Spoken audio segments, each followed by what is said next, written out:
Aleluia, boa noite, gente, graça e paz, amém. Que bom você estar aqui nessa noite. Nós vamos falar algumas verdades sobre essa aula de vida de louvor, né? Não dá para a gente falar tudo que a matéria diz em 16 horas, mas dá para a gente comer aquele tira-gosto, aquele nugget, né? Aquele pedacinho saboroso que pode nos inspirar para aquilo que Deus tem para as nossas vidas. Então eu queria te inspirar você a fazer uma confissão comigo em cima da palavra de Deus, amém? Você está com a sua Bíblia aí? Aleluia, diga comigo: esta é a poderosa palavra de Deus. Diga: ela me ensina a viver uma vida em comunhão com Deus. Diga: eu fui chamado à comunhão. Diga: e eu estou vocacionado a ser um adorador da nova aliança. Diga: eu fui liberto pelo sangue dos meus pecados, e Deus me constituiu rei e sacerdote para Ele mesmo. Diga: eu estou em unidade com Deus. Diga: eu estou crescendo nessa vida de intimidade. Diga: e pela palavra eu estou crescendo no entendimento desta nova vida. Amém, gente? Aleluia. Vamos abrindo a nossa Bíblia no livro de Efésios, capítulo 1. Essa é uma carta fundamental para o nosso crescimento em Cristo Jesus, porque ela revela a nossa posição, nossa vocação, ela aponta para muitas realidades da nossa nova vida em Cristo Jesus. Afinal, se alguém está em Cristo, é nova criatura, as coisas velhas ficarão para trás e tudo se fez novo. Veja comigo aqui, Efésios capítulo 1, nós vamos ler alguns versículos desse capítulo e vamos conferir o contexto daquilo que estamos desafiados a falar nessa noite, sobre vida de louvor. Veja que ele diz, Efésios capítulo 1, verso 3, diz assim: bendito o Deus e Pai do nosso Senhor Jesus Cristo, o qual nos abençoou com todas as bênçãos espirituais nos lugares celestiais em Cristo, como também nos elegeu nele antes da fundação do mundo, para que fôssemos santos e irrepreensíveis diante dele em caridade. Na sua versão diz em amor. Verso 5: e nos predestinou para filhos de adoção por Jesus Cristo, para si mesmo, segundo o beneplácito da sua vontade. E no verso 6 diz assim: para louvor e glória da sua graça, pelo que nos fez agradáveis a si mesmo no amado. Agora pula comigo para o verso 11. Nele digo, em quem também fomos feitos herança, havendo sido predestinados conforme o propósito daquele que faz todas as coisas, segundo o conselho da sua vontade. E diz no verso 12: com o fim de sermos para o louvor da sua glória, nós o que primeiro esperamos em Cristo, em quem também vós estáis, depois que ouvistes a palavra da verdade, o evangelho da vossa salvação, e tendo nele também crido, fostes selados com o Espírito Santo da promessa, o qual é o penhor da nossa herança, para a redenção da possessão de Deus, para louvor da sua glória. Então vemos aqui em 3 versículos o que falamos nesse capítulo 1 do livro de Efésios, falando da nossa nova realidade em Cristo Jesus, de que vivemos, de que existimos. E agora nessa nova posição em Cristo Jesus, nós temos que viver uma vida para o louvor da glória de Deus. E como nós vimos aqui no verso 13, diz que depois que ouvistes a palavra da verdade, o evangelho da vossa salvação, fostes também selado com o Espírito Santo da promessa. Eu pergunto aqui, quem creu na palavra de Deus, no evangelho, quem recebeu Jesus aqui, dá um glória a Deus. Amém. Antigamente a nossa vida era influenciada pelo pecado, era influenciada por espíritos, por Satanás, pela desobediência. Mas sabe de uma coisa? Agora nós recebemos um novo coração e juntamente com esse novo coração nós recebemos uma vocação, que é servirmos a Deus no Espírito, que é sermos um instrumento do louvor para a glória de Deus. E eu digo para você que não somente com os nossos lábios, certamente sim com os nossos lábios, mas com a nossa vida, porque agora o nosso proceder, tudo que fizermos, Paulo ensinando em uma das suas cartas diz que tudo que fizermos devemos fazer para a glória de Deus. Então a nossa vida deve ser um louvor para Deus, mesmo quando a nossa boca está fechada. Como é que é essa vida que vamos viver agora? Uma vida de obediência, uma vida de honra a Deus, uma vida onde servimos a Deus no Espírito. E por causa dessa vida que vamos viver agora, conectados com Deus, guardando a palavra de Deus, também vai acontecer, vai ser um fruto transbordante, o louvar a Deus com os nossos lábios. Mas eu queria, antes de falarmos sobre essa atitude de cantarmos, de louvarmos a Deus, eu queria que você abrisse comigo no livro de Filipenses.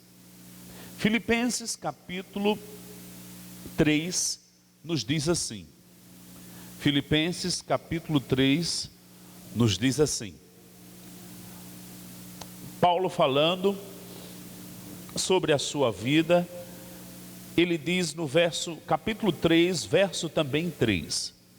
Porque a circuncisão somos nós, que servimos a Deus no Espírito, e nos gloriamos em Jesus Cristo, e não confiamos na carne. Veja que Paulo diz que agora nós servimos a Deus no Espírito. Eu tenho um grande prazer em falar sobre esse assunto, porque ele realmente faz parte da nossa vida agora, no sentido de termos comunhão com Deus. Quando olhamos para o Jardim do Éden, no momento que Deus cria o homem foi criado em perfeição, e o homem tinha comunhão diária com Deus. Isso foi o plano original, lá no Jardim do Éden. É certo que toda vez que formos falar das verdades da palavra de Deus, nós vamos ter que fazer uma visita lá no plano original de Deus, no Jardim do Éden. E não é diferente nesse tema de adoração. Eu creio que você lembra que quando Deus cria o homem, a Bíblia diz em Gênesis 1:26, que o homem é imagem e semelhança de Deus. Lá em João no capítulo 4, Jesus disse: Deus é Espírito. E importa que os seus adoradores adorem em espírito e em verdade. Mas olhando lá para Gênesis capítulo 1, verso 26, quando Deus fala, façamos o homem à nossa imagem e semelhança, nós entendemos que o homem é feito inicialmente um ser espiritual.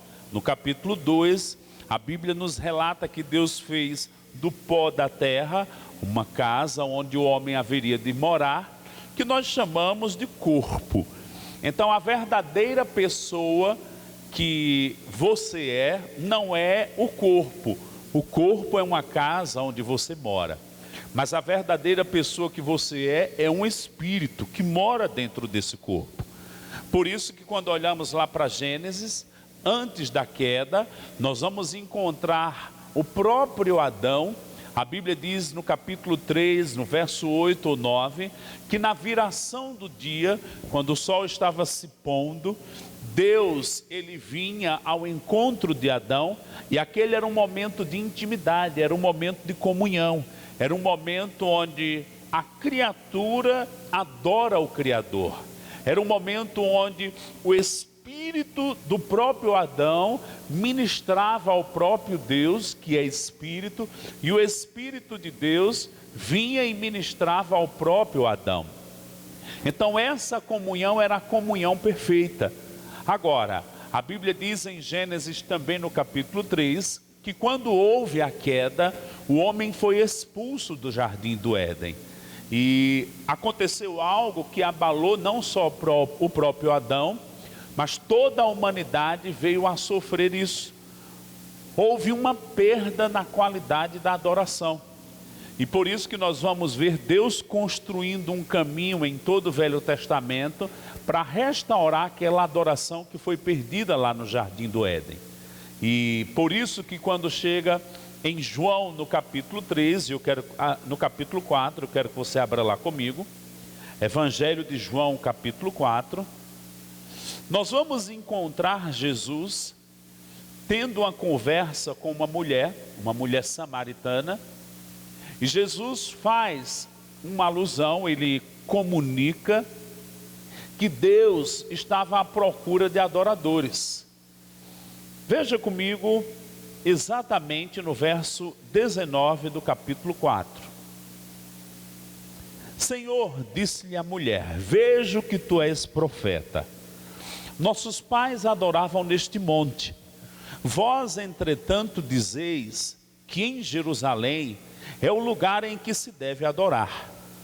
Disse-lhe Jesus, mulher, podes crer-me que a hora vem, quando nem neste monte, nem em Jerusalém, adorareis ao Pai. 22.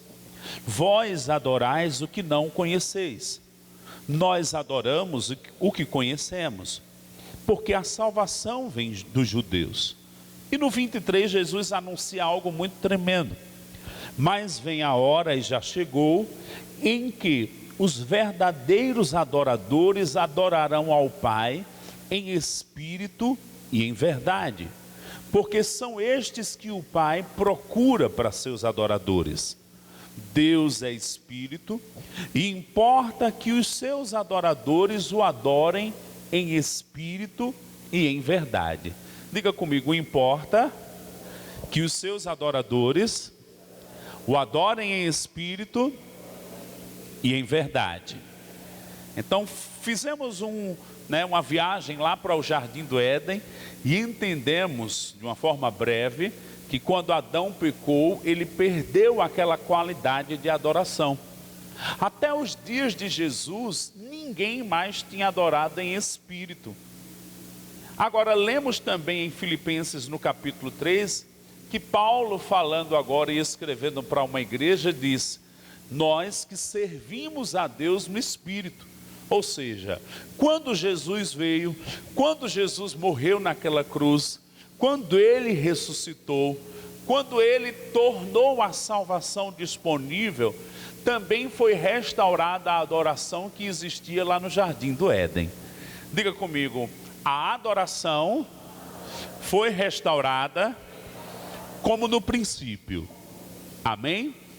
Veja que quando Jesus conversa com essa mulher, a conversa girou em torno mesmo da adoração. Por quê? Nos dias do Velho Testamento havia uma adoração a Deus, os judeus adoravam a Deus, mas eu posso dizer que era uma adoração inferior, porque ninguém no Velho Testamento tinha nascido de novo. Era uma adoração que era Deus restaurando aquilo que foi perdido, mas eles não adoravam em espírito. Essa adoração em espírito, ela só veio a acontecer quando Jesus ressuscitou dentre os mortos. Por isso Jesus ele anuncia como algo que estava para acontecer.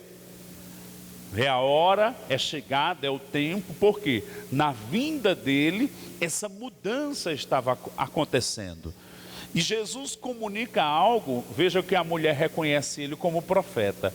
Senhor, vejo que tu és profeta. E um profeta fala da parte de Deus, sim ou não? O que era que Jesus estava comunicando? Que o Pai procura adoradores. Diga comigo, Deus quer adoradores.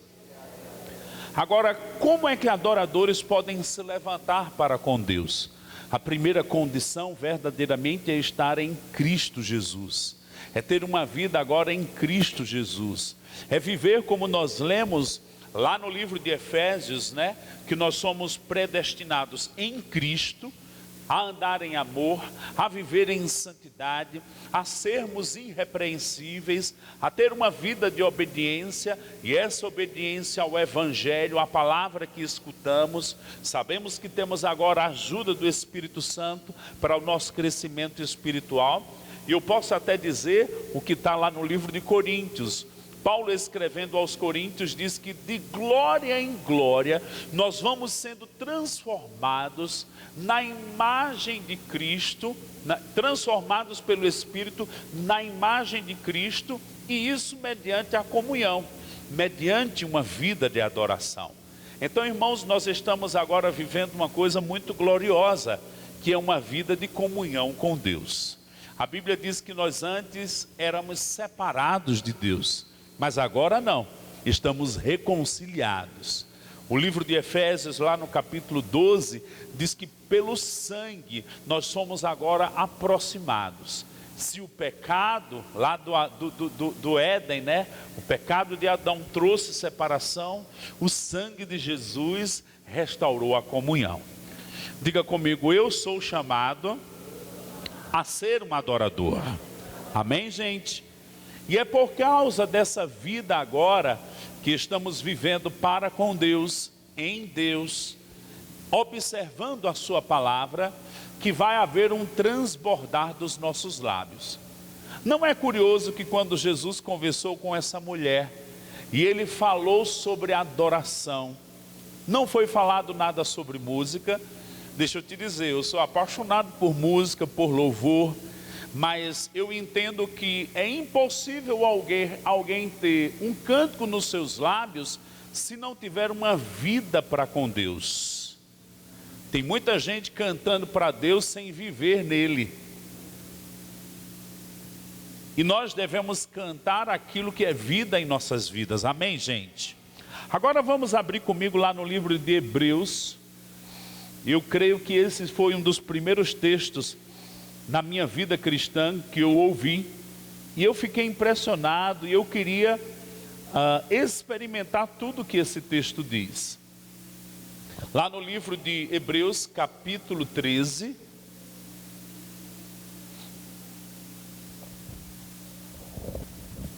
Hebreus 13, verso 14, diz assim: na verdade, não temos aqui cidade permanente, mas buscamos a que há de vir. Verso 15: por meio de Jesus, pois, ofereçamos a Deus sempre sacrifício de louvor, que é o fruto de lábios que confessam o seu nome. Veja que aqui agora há um convite de, por causa da nossa vida em Cristo Jesus, por meio de Jesus, eu tenho que estar nele. Nós somos chamados agora a oferecer a Deus sempre. Então é por causa de uma vida em obediência, é por causa de uma vida que eu estou em Cristo Jesus, eu sou um ramo que estou na videira, é por causa da vida cheio da palavra de Deus, é por causa de uma vida em santidade, que isso não vai apenas afetar meu procedimento, mas aquilo que Jesus disse, a boca fala do que está cheio o coração. Se eu sou uma pessoa que vou honrar a Deus, porque o meu coração tem aquela atitude, isso vai estar também nos meus lábios. E aí o escritor de Hebreus diz, por meio de Jesus, pois, ofereçamos a Deus sempre. Fala comigo, sempre. E aí, irmãos, eu queria te desafiar a você olhar para a Bíblia como um livro que nos inspira a uma vida de louvor, a uma vida de adoração, a uma vida onde nós vamos sempre exaltar o Senhor com os nossos lábios. E nesse convite, ele diz, sempre sacrifício de louvor, que é o fruto de lábios que confessam o seu nome. Essa confissão do seu nome não só é a gente dizer Jesus é lindo, Jesus é maravilhoso, não. Está falando de que confessamos o seu nome no sentido do seu senhorio. A nossa vida cristã, ela se dá início quando cremos no Evangelho, cremos que Ele morreu e ressuscitou dentre os mortos, e nós o confessamos como o Senhor da nossa vida, ou seja, nós nos submetemos a Ele. E agora, por causa dessa minha vida em submissão a Deus, Há um outro texto na palavra que diz: humilhai-vos, portanto, debaixo da potente mão de Deus, e Ele ao seu tempo há de nos exaltar. Por causa dessa vida agora rendida ao Senhor, isso vai se expressar também em meus lábios. E quando olhamos para a Bíblia, nós vamos conferir, desde os dias do Velho Testamento, existia a adoração, onde eram oferecidos sacrifícios para Deus, mas também há um convite e a ministração a Deus com louvor, com cânticos, com salmos, com hinos, com ações de graças. Por quê? Porque devemos exaltar ao Senhor com as nossas palavras. Há todo um convite. Se você for ler o livro de Salmos e for marcar os textos que diz: bendizer ao Senhor, louvai ao Senhor, exaltai ao Senhor, jubilai ao Senhor, há um sem número de textos que apontam onde nós vamos agora expressar com os nossos lábios esse reconhecimento de quem Deus é, atribuindo a Ele alguma coisa, ou aspectos do seu caráter, ou reconhecendo que Ele fez grandes coisas, está fazendo grandes coisas, ou vai fazer grandes coisas. Olha comigo lá no Salmo 149. Eu gosto demais desse salmo, e vejo um convite nesse salmo à adoração, um convite a vivermos para Deus, mas também um convite a expressarmos essa adoração com os nossos lábios. Eu estava lendo certa vez, Salmo 149, se você está abrindo, eu estava lendo certa vez algo interessante, que diz assim, uma pessoa falando sobre adoração. Adoração é um momento, é algo que eu expresso, levanto minhas mãos e canto ao Senhor, e isso nasce do meu espírito, como vimos lá em Filipenses 3, Paulo diz: servimos a Deus no espírito. É um ato, é uma ação, é algo que eu faço agora, mas também é uma vida, é fruto da minha obediência, é fruto do meu temor a Deus, é fruto da minha perseverança em servir a Deus, em seguir a Deus, é fruto de uma vida de fé. Talvez tem gente que nunca abriu os lábios para cantar, mas quando você olha para a vida daquela pessoa, você diz: meu Deus, aquela pessoa é uma adoradora. Mas não é só por causa do cântico dos lábios, mas por causa de uma vida que sempre se relaciona com Deus. Então nós vamos ver esse aspecto na Bíblia de adoração, onde a pessoa se rende a Deus, mas também ela vai manifestar nos seus lábios essa vida de serviço a Deus. Aqui no Salmo 149, eu digo que esse salmo todo, ele caracteriza isso, diz assim: aleluia, cantai ao Senhor um novo cântico, e o seu louvor na Assembleia dos Santos. Regozije-se Israel no seu Criador, exultem no seu Rei os filhos de Sião. Louvem-lhe o nome com flauta, cantem-lhe salmos com adufo e harpa. Porque o Senhor se agrada do seu povo, e de salvação adorna os seus humildes. Exultem de glória os santos, no seu leito cantem de júbilo. Olha para cá, gente, veja que ele convida a cantar, ele convida a se regozijar, ele convida a exultar. Talvez você diga: o que é exultar? Olha para mim, você já viu aquelas, o fim de semana passa os programas dos jogos de futebol, e você vê a torcida vibrando, dançando, pessoas que são tímidas, mas porque está ali no meio da torcida, elas extravasam, pulam, saltam. Sabe o que é aquilo? Exultar. Ela fica tão alegre, ela fica tão agitada, ela fica tão, como é que eu posso dizer, celebrando com júbilo aquelas coisas, que ela mesma, se ela visse um vídeo dela, se assustava. Então regozijar-se está nessa esfera. Agora pense comigo, irmãos, a Bíblia está dizendo que nós devemos fazer isso para o Senhor. Eu creio que quando nós entendermos o nosso chamado à adoração e o que Deus requer de nós, nós precisaríamos fazer uma mudança no nosso comportamento. Me dá um amém. Agora eu pergunto para você, Deus é digno ou não é do nosso louvor, do nosso júbilo, da nossa exaltação? Sim ou não? Sim. E o salmista, ele convida aqui fazer isso com instrumentos, com harpas. Mas eu gosto dessa parte do verso 5. Exultem de glória os santos, no seu leito cantem de júbilo. Você já deitou e teve uma experiência de louvar ao Senhor, de exaltar ao Senhor, de bendizer ao Senhor? Eu não quero dizer aquele aleluia, glória a Deus, porque acabou o dia e você está aliviado, não.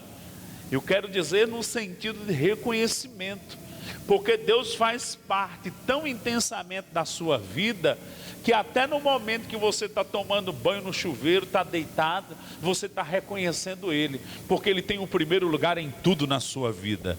A Bíblia diz lá em Mateus 6,33, buscai em primeiro lugar o reino de Deus e a sua justiça. Sabe de uma coisa, irmãos? No reino de Deus, como nós estamos lendo aqui, Jesus é o Rei, Jesus é digno da nossa adoração, Jesus é digno do nosso louvor, Jesus é digno do nosso reconhecimento, e nós devemos ter o nome dele continuamente nos nossos lábios. Não parece isso com o que nós lemos lá em Hebreus no capítulo 13, quando o escritor de Hebreus disse: sempre deve haver em nossos lábios um reconhecimento, lábios que confessam o seu nome. Então, irmãos, uma vida de louvor é o nosso andar, a nossa vida com o passar do tempo, mas é também aquilo que transborda dos nossos lábios. E não está dizendo que tem que ter voz bonita, se tiver melhor. Mas, irmãos, é o reconhecimento, é um relacionamento, é uma vida onde você está sempre reconhecendo o Senhor. E sabe, quando começamos a reconhecer o Senhor mais e mais em nossas vidas, vai acontecer o que está lá no livro de Provérbios: reconhece-o em todos os teus caminhos, e Ele vai endireitar as tuas veredas. Aleluia! Você pode dar um aleluia comigo? Aleluia! Amém! Eu fico cuidadoso com pessoas que já não glorificam mais o Senhor. Às vezes no início da nossa vida cristã a gente é bem fervoroso, depois a gente fica muito analista. Ei, eu não quero perder o meu fervor, não. Eu não quero perder aquele brilho dos primeiros dias, que ninguém nem nada me impedia de louvar, de exaltar o nome do Senhor. Amém? Nem publicamente, nem particularmente, devemos amar ao Senhor de todo o nosso coração. Posso ouvir um amém? Amém. Agora olha ainda comigo no Salmo 149, verso 5. Exultem de glória os seus santos, no seu leito cantem de júbilo, nos seus lábios estejam os altos louvores de Deus.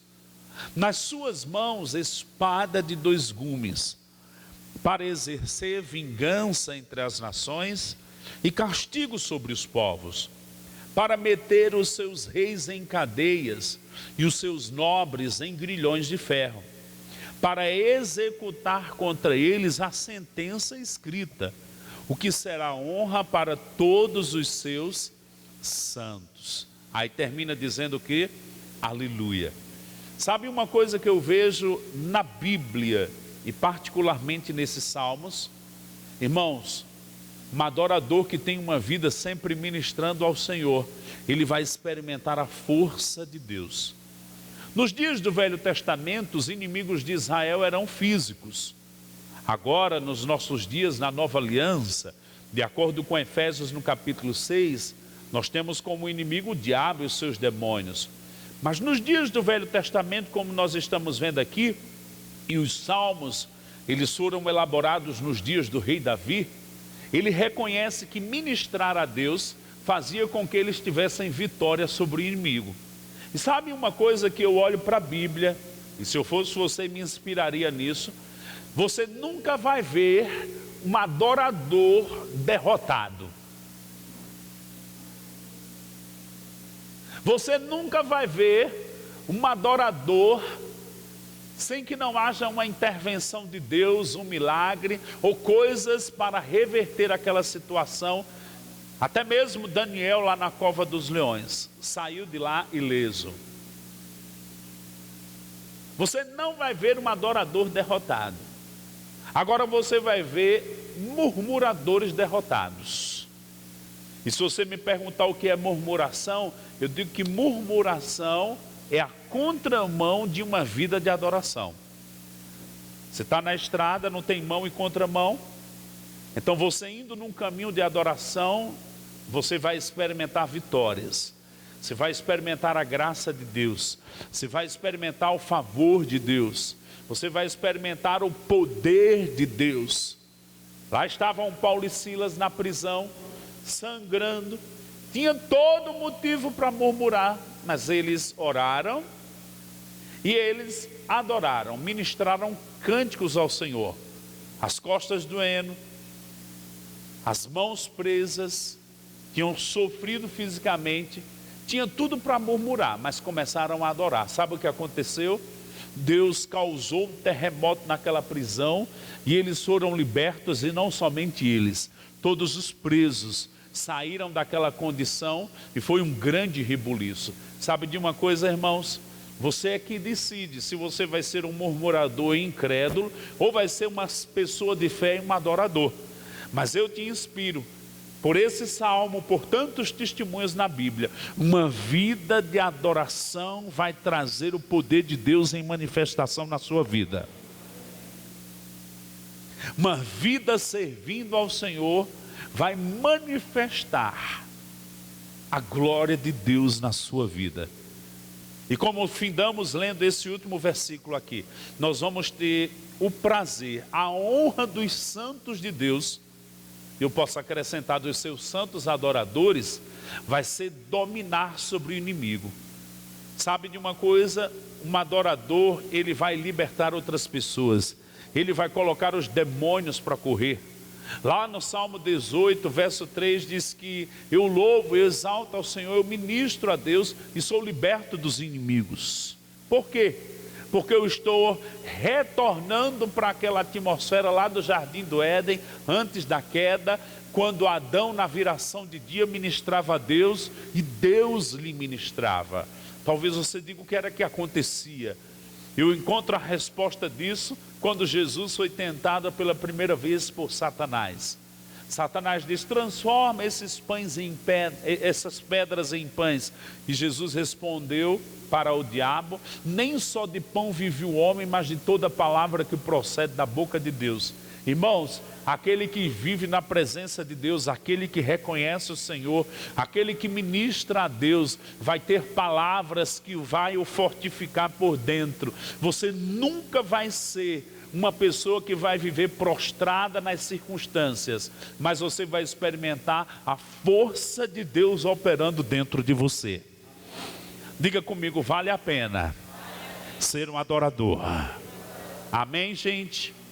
Agora, falando de adoração e olhando para a vida de Jesus, naquelas 3 tentações, nós consideramos aqui a primeira, quando o diabo diz: transforma essas pedras em pães.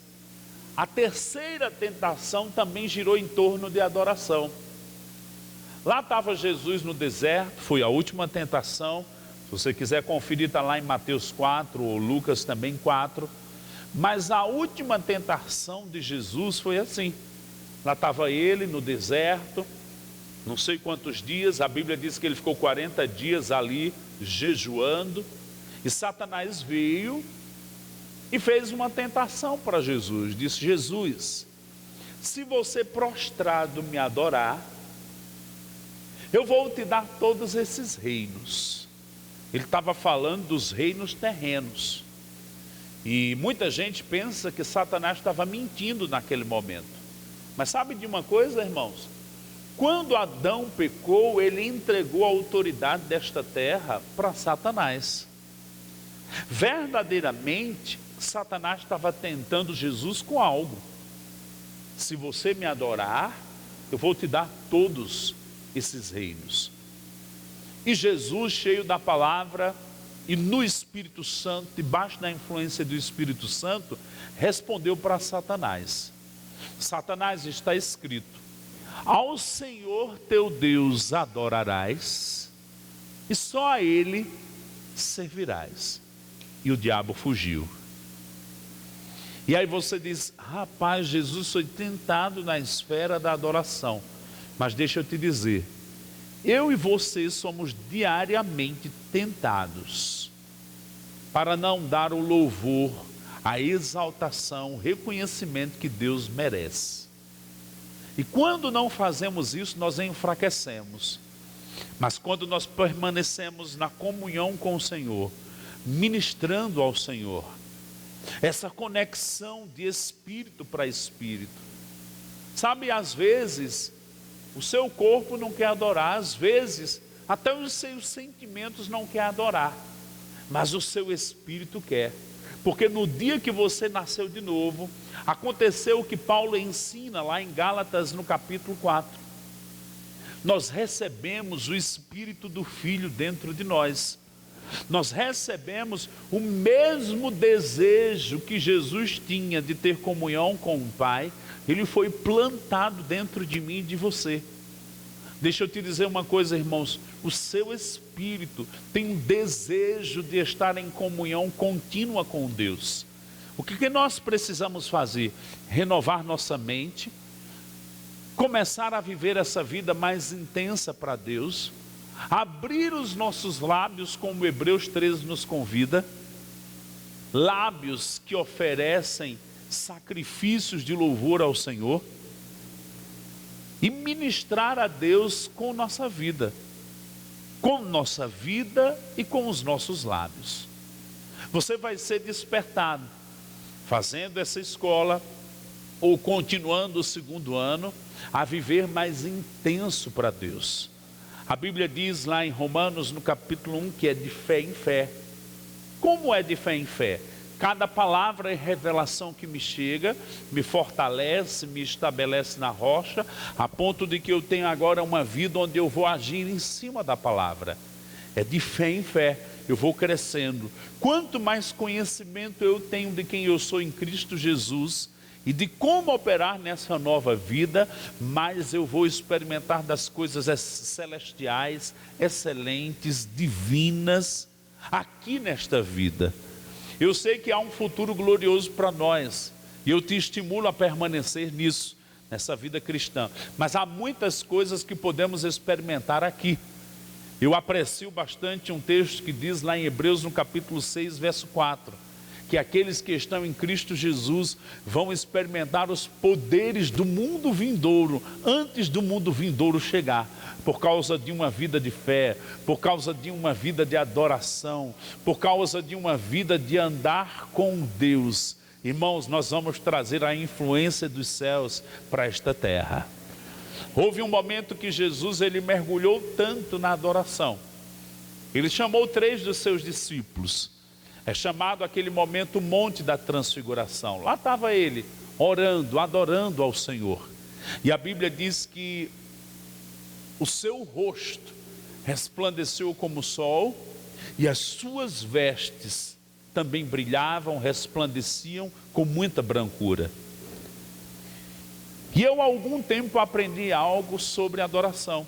Eu já dei uma pincelada aqui, que nós somos transformados pelo Espírito de glória em glória, e aquela palavra transformar é metamorfosear. Algo acontece que vai mudando. Também a mesma palavra para transfiguração, quando Jesus estava lá adorando com os 3 discípulos, e o seu rosto brilhou fortemente. Os discípulos viram, ficaram encandeados com aquela luz que emanava dele. E eu aprendi um princípio no Salmo 115. É um salmo que reprova a adoração a imagens de escultura, de pedra, de metal. E naquele salmo ele diz que aquelas imagens têm olho e não vê, tem boca e não fala, tem mão e não apalpa, tem nariz e não cheira. E aí ele diz no verso 8, tornem-se semelhantes a elas, as imagens, aqueles que o adorem. Ou seja, quem adora uma imagem de escultura, ele vai ficar insensível, ele vai perder a sensibilidade espiritual. Por quê? Ele vai ficar mais distante de Deus, é o que está em Romanos no capítulo 1. Agora, quando eu leio esse salmo, eu aprendo um princípio: aquilo que eu adoro, eu me torno semelhante. Diga comigo, o princípio da adoração. Mais uma vez, diga o princípio da adoração. Diga, aquilo que eu adoro, eu me torno semelhante. Eu sei que nós não vamos adorar imagens de escultura, mas eu estou te falando aqui que nós somos chamados a adorar a Deus. Amém? Quem entende que você é chamado a adorar a Deus? Quem entende que Satanás quer se opor a isso? É verdade. Lá no Éden com Adão, com Jesus, mas Jesus venceu. E diariamente nas nossas vidas, irmãos, ele quer roubar a nossa vida de adorador. Mas sabe de uma coisa? Quando eu entendo o princípio da adoração, aquilo que eu adoro eu me torno semelhante, e eu entendo que eu estou chamado a adorar a Deus. Quanto mais eu adorar a Deus, mais parecido com Ele eu vou ficar. Diga comigo, quanto mais eu adorar a Deus, mais parecido com Ele eu vou ficar. Amém, gente? Presta atenção. Nós vivemos numa sociedade onde o povo se expõe horas na televisão. Sabe o que acontece? O povo fica parecido com aqueles personagens, com aqueles comportamentos, com aquelas atitudes, até mesmo na aparência. Começa a se vestir daquele jeito, a falar daquele jeito, mas sabe de uma coisa? Nós somos chamados a viver em comunhão com Deus. Sabe com quem você vai se parecer? Com Ele. Por isso que em João capítulo 1 verso 14 diz que Jesus manifestou a glória do Pai como unigênito do Pai. Ele manifestou a glória, aquilo que Deus é, Ele manifestou. Sabe uma das coisas que os adoradores eles vão refletir? O caráter de Deus, a glória de Deus, as palavras de Deus, o comportamento de Deus. E é essa a nossa vocação agora. Nós somos chamados para o louvor da sua glória. Eu quero terminar por onde eu comecei. Efésios 1. Nós somos chamados para o louvor da sua glória, para manifestar, para ter isso em nossos lábios. Quem olhar para a gente diz, eles sempre reconhecem o Senhor. Mas muito mais do que com as palavras, com a nossa vida, nós honramos a Deus. Amém, gente? Você está inspirado para fazer o rema? Ou para despertar outros para fazer o rema também? Então eu creio no mover de Deus para trazer essa onda do Espírito sobre a sua vida, onde você vai experimentar coisas gloriosas. A palavra de Deus vai te transformar. Você vai experimentar João 8:32. E conhecereis a verdade, e a verdade vos libertará. Amém?